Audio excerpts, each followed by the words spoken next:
I've been a gamer for many, many years, and I've seen cash-ins all over the place. Heck, I've been revisiting some of them for my NES reviews because they always tend to be the funniest, whether intentionally or not. But occasionally a game comes along that challenges those preconceptions, a game that actually pays attention to what it's doing. As I played this PlayStation version of Ghost in the Shell, a game that predates the whole standalone Complex series by several years and thus only had the popularity and acclaim of the cult film to build on, I was reminded of Ghostbusters the video game. Yes, that recent one. The one that was written by Dan Aykroyd and Harold Ramis, the one with the full vocal cast reprising their original roles, the one with the player character joining as a new recruit to assist the doctors Venkman, Stan Spangler, and Mr. Zeddemore. Hey, ain't that the Megatech Body Corporation? Yes, 18 people were severely injured when 50 grams of C6 were detonated. Some group calling itself the Human Liberation Front claims responsibility. So they want to liberate us, huh? Real terrorists. This was not an amateur stunt. Ghost in the Shell, the video game, features the full vocal cast reprising their original roles and the player character joining as a new recruit to assist Kusanagi, Bato, Togusa, and the rest of the Section 9 staff. It's an eerie parallel separated by 10 years, an ocean, and an art style. But the similarities are striking, not the least of which is that they're both really well-designed games. Fujikoma, just do your job and help the rookie.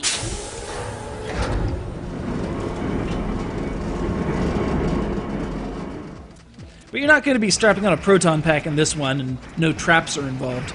Instead, you're placed inside a futuristic tank, which is equipped with guns, grenades, homing missiles, and the ability to drive anywhere. Up a wall, across the roof, across the side of a building, on the underside of a pipe, anywhere. The world is your burrito. Unfortunately, this means that the camera sometimes gets a little strange, and you can sometimes accidentally head up a wall if you take a corner too tight, resulting in some confusion. But it's worth it.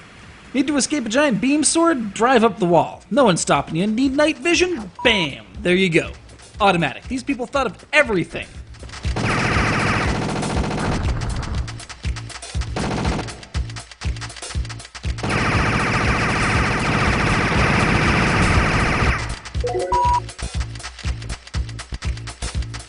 The techno soundtrack is awesome and exactly what you'd want to hear from a near-future war game. The vocal performance, in stark contrast to, say, Mega Man 8, underlines the high-quality animation with an engaged, vibrant performance. These folks developed chemistry and it shows through in this project.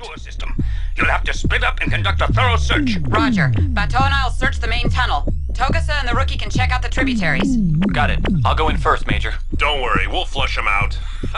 Remind me to thank Richard Epcar next time I meet him. That's Production IG with the FMV sequences, the same studio that would go on to produce Standalone Complex, as well as some other projects, including that bit in Kill Bill detailing Oren's backstory. You can go through life without this little side adventure between the original Ghost in the Shell and the Standalone Complex series, but honestly, why would you? There's more feeling in this game's 12 missions than in most games that got more publicity.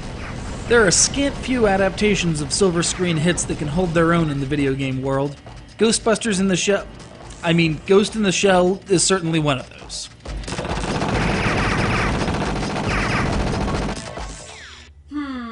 You'll have to prove to us that you've got some guts.